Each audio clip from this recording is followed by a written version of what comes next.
right on target. As workers grind out Carlson's choke tubes, these steel tubes help hunters hit their mark. And it's the iconic hat with the ear flaps. Go big or go home! Stormy Kromer, made in the Midwest and celebrating more than 100 years of tradition. People are passionate about outdoor equipment. Get this, Americans spend more than $20 billion a year on gear. But no one ever really sees how their stuff gets made. Well, that's where we come in. Each week, we throw open the factory doors and give you a behind-the-scenes look at how your favorite gear is made. Made for the outdoors.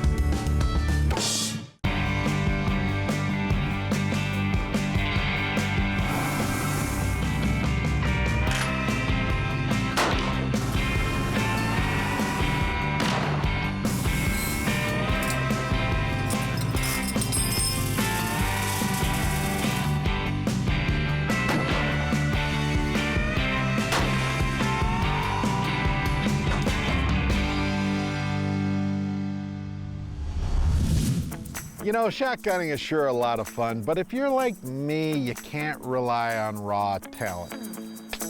So I rely on really good gear, and part of that, it's called a choke tube. Most modern shotguns have them, and it simply makes sure your shot hits right on target. This one is made by Carlsons. Might be little in size, but it's big fun when you see how it gets made for the outdoors. A choke is a tapered constriction out at the end of a shotgun barrel. A bunch of inventors from the 1800s get credit for figuring out how to control the spread and accuracy of shotgun pellets using choke. Eventually, gunsmiths started using screw-in replaceable chokes, which takes our story to Atwood, Kansas. A few things made Atwood famous.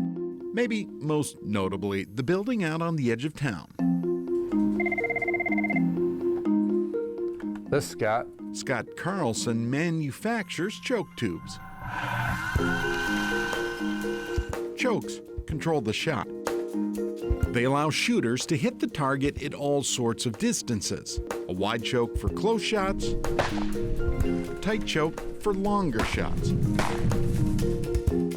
Every shotgun, every brand, needs its own choke tubes.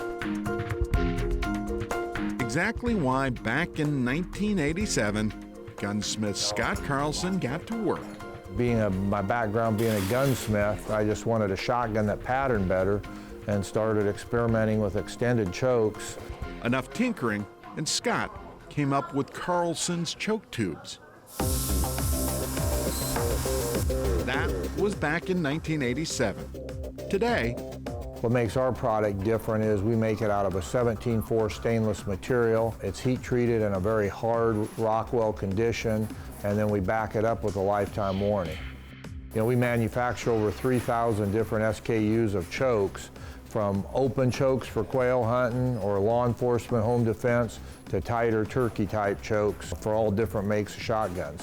And new guns come to market every year. Now, the whole process starts with raw materials. Making it out of a solid bar stock, you can get better material and make a better product. Engineers call the metal 17-4 stainless steel. A solid bar stock is what it is in 12-foot lengths, and so we're not using tubing. Employees load that raw material into fancy computer-controlled machines.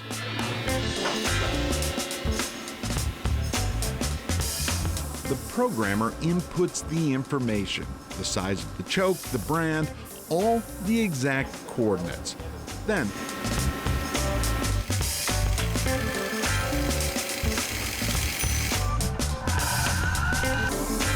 the whole operation's done all at once. So the part is bored, it's threaded, the taper's put in the part, and then the notches are put in the end of it, and then it falls out of the machine. half a dozen CNC machines grind away the days, creating hundreds of thousands of choke tubes every year. It starts off like that, and you throw away, machine off more than you keep. Yeah, right here we're just doing some inspection on the chokes before they go to laser. We go ahead and clean them, visual inspection. Mike Tongish uses a bore micrometer to measure every single cut and bore to make sure they are all literally exact. So this is what we use every day. It will show you that they measure 715, and that means it's an improved cylinder. Coming up, cover your eyes. It's a laser. And we put Carlson's choke tubes to the test. Made for the Outdoors is brought to you by Nutrisource, Nordic Components, Banks Outdoors, River Valley Power Sports, Ice Castle Fish Houses, and Suzuki Marine.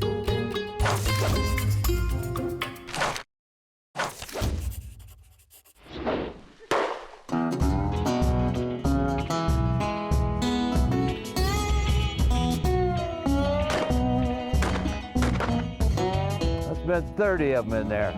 Kansas has quite the hunting tradition.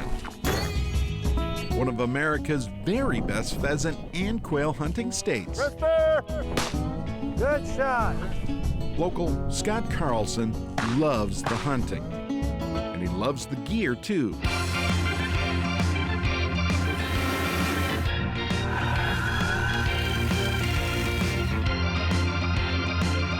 Specifically, shotguns. Well, actually, shotgun tubes. Since 1987, his Atwood, Kansas company has been churning out choke tubes, small interchangeable tubes that help shotgunners hit their targets. All day long, machines grind out choke tubes from raw stock stainless steel. Mainly just to make sure the part screws in, there's no burrs on it. The tubes pop out of the machine. Then, workers examine and clean every single piece.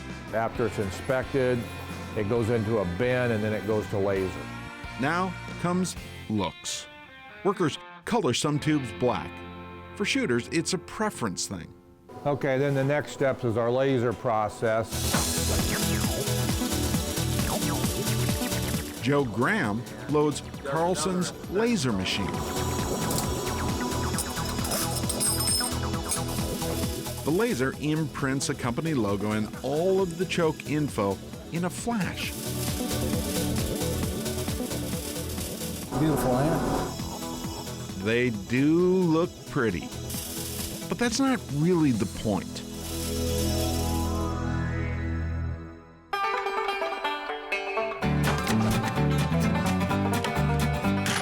The idea of a choke tube is to get more BBs down the range and right on target. Exactly why Carlson burns through the ammo, testing chokes on his very special patterning range. The shack over there, that's the shooter's station. I'm gonna see the dot when I shoot, so we're gonna figure out where your gun shoots to. Ready? That's pretty good. Scott mounted a special camera right behind the target. It actually takes a picture and shows the exact shot pattern. More consistent than what we have here. And for instance, in this 3-inch circle, we got 4 pellets. So a big improvement over a factory tube to a tube that's extended and designed to shoot that load. His advice? Pattern your gun. My saying is you wouldn't go deer hunting without sighting your deer rifle in. So why do you go pheasant hunting or turkey hunting? You don't sight your shotgun in it. I would say 80% of shotguns don't shoot point of aim at 40 yards. Exactly the reason Scott long ago set out to build a better mousetrap. Or, in this case, a choke tube. And based on business, It looks like his idea worked. All of our chokes end up across the United States. We ship overseas into Europe. We've got a lot of good distributors over there, and so really they go worldwide. We've achieved what we started out doing, and that is to make a product that makes the shotgun work better.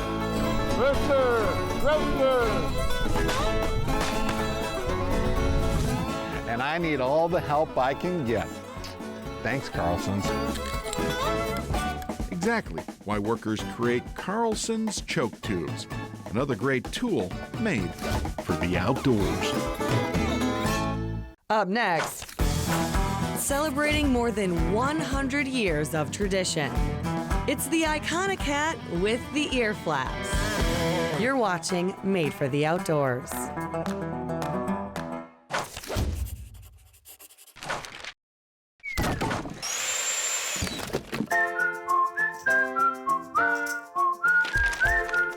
The outdoors are all about traditions. It's so rewarding to pass along the passion for hunting and fishing to the next generation. Today it's a hat that speaks to tradition. This is a Stormy Kromer, a Midwestern icon. With a story that starts back on the railroad. The first cap dates back to 1903. George Stormy Kromer was a semi-pro baseball player and railroad engineer in Kaukauna, Wisconsin. Back then, hats didn't have flaps, and Stormy was tired of losing hat after hat thanks to the strong winter wind. He had his beautiful wife, Ida, sew some flaps on an old baseball cap, and the Stormy Kromer was born. That hat became an icon in the railroad industry and then slowly made its way all across the state of Wisconsin. In 1965, Stormy sold the business and sales started to lose steam. But in 2001, Jackworth's Fabric saved the day and ended up moving the company to Ironwood, Michigan. Today, business is better than it's ever been, and the story lives on. And now that we know the history, let's find out how these are made. And Gina is going to walk us through that step-by-step process. Yes, and Lindsay, thank you. Welcome to Stormy Kromer. It's great to have you here. We're in Ironwood, Michigan. This is kind of the epicenter of the people who have made sure this hat has lived on for 100 years. It's a family-owned company, and I'm proud to be a part of that family and work here with my dad and my sister. It's really fun to be making a hat that you used to wear, and it's just been part of this community for so long. We have the great privilege of making a hat that is kind of more than a hat to people, that people feel really special about and has meaning in their lives and is a part of their family traditions and their family history. As you can see in this wall behind us, we have many, many different hats, different colors, shapes, variations. But today we're going to focus on this one, which is our red, black plaid that people really associate with us. So we're going to see all the steps, how we go from a roll of fabric to this finished hat. We have about 80,000 square feet of buildings on the campus and about 120 employees. Welcome to Stormy Kromer! Our raw materials come from all over the world. We buy them from North America, from Europe, from China. So there is an entire warehouse devoted to just fabric. And Fred's going to cage me in here, right? Yes, I am. And give me the full tour. Don't drive too fast. No. All right. You ready? I'm ready. You want to go up? Oh yeah, let's go up. Okay. This warehouse is a fabric store on steroids, filled with aisles of wool, cotton, flannel, tweed. Look at all this fabric. Yards upon yards of fabric everywhere you look. You need to get a sense of how high we are. Check this out. Look down. So our cameraman, Eric, is afraid of heights. Not heights, just falling. So we found our fabric. We're going with the red and black plaid today. And Marcus and Jason are over here and cutting. Hi guys, special delivery. Hello, Lindsay. Time to cut. We'll get it to our measurement of 76 inches here.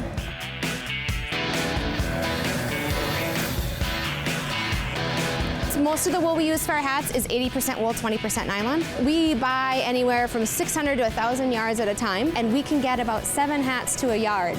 So the guys have cut us 6 layers of wool. We lay on top what we call our pattern marker, and you can see these would be all the pieces for a hat. Denise Taylor is in charge of the big bad electric super cutter. Oh, wow. The wool is vacuum sealed to the table, so the machine can accurately cut 6 layers of fabric at once. Look at how perfect that is. Talk about precision. The original hat is made of 6 wool panels. Well, Denise sorts in bundles. Right next door, fashion designers are envisioning the next big trend. If you look right behind here, Designer Dan is giving us an exclusive glimpse into the future. 8, 9, 10, 11 prototypes of the same coat. Stormy Kromer is far more than just hats these days. The line is now a full collection of hats, clothing, and outdoor gear. And a man who can sew brownie points. Yeah. Dan doesn't take any credit for the Kromer, though. Ida's design is still used today.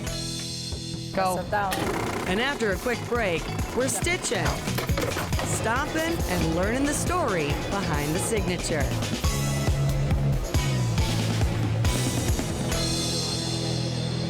Made for the Outdoors is brought to you by Central Boiler, Mountain Dew, Running Aces Casino and Racetrack, B&W Trailer Hitches, Bonfee, and by Game Fair.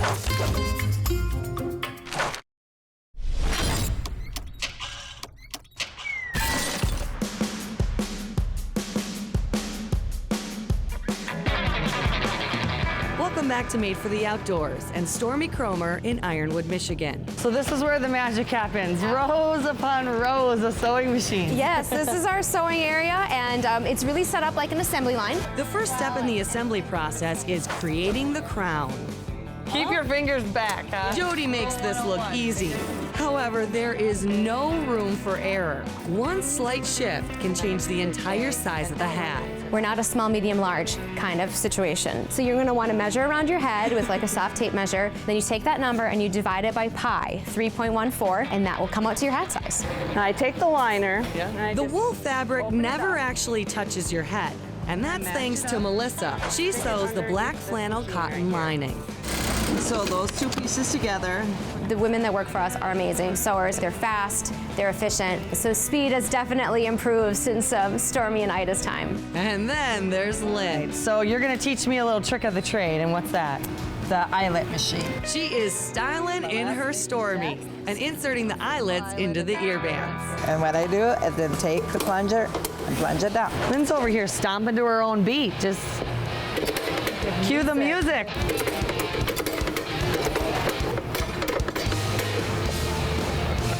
Welcome to the light show.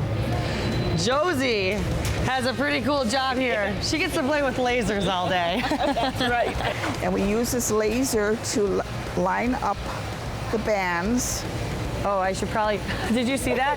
I'm looking for the line and my head is covering it. Blondie right here.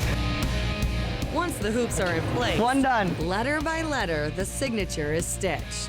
On the back of all of our hats is embroidered Stormy Kromer signature and the year 1903, which is the year Ida stitched that very first hat. It's all computerized, so every stitch is perfect. Look at this machine. Once it gets going, it's very cool to watch. The machine automatically stops and starts the thread, crosses the T, just does everything. You know, it's kind of cool to think that these hats are going all over, you know, and I'm part of it. That's right. They've got the Stormy signature with the Josie touch. Yes. Next, Jan creates the brim. Okay, you have the wool and the underliner. You sew them together. Turn it right side out. Put the plastic brim inside. Close the top so that it can be top stitched. We put a plastic insert into the brim. When we bought the company, it was made with a cardboard insert, and if that got set out in the rain overnight or too long, it was done. And our hats are guaranteed for life, so we wanted something that was going to be a little bit stronger. Then it's on to binding and trim, followed by attaching the iconic ear band. A lot of people, even some of our fans, don't really realize that the earband has a functionality. So when you've got your hat, you just pull the ear flaps down, and they actually cover your ears. It's a really simple design that they came up with back in 1903. And the coolest part of all, Stormy's story lives in every hat. It's just been such a pleasure to be able to share that story with people, to make sure that this hat is going on and on for generations. Every hat is then inspected, tagged, and gets the signature tie. It's a little old school, and it definitely is one of the things that makes a Kromer a Stormy Kromer. Here is the finished legend. Celebrities are wearing them. Athletes, veterans, wedding parties, young and old. There's a line for women and a hat to even represent your favorite sports team. And if you'd like to see this process firsthand, you can. Thousands have come to tour and sign their name to the Wall of Fame. So when you plan your visit, be sure to check out the S for Made for the Outdoors. You know this has to make Ida and Stormy proud.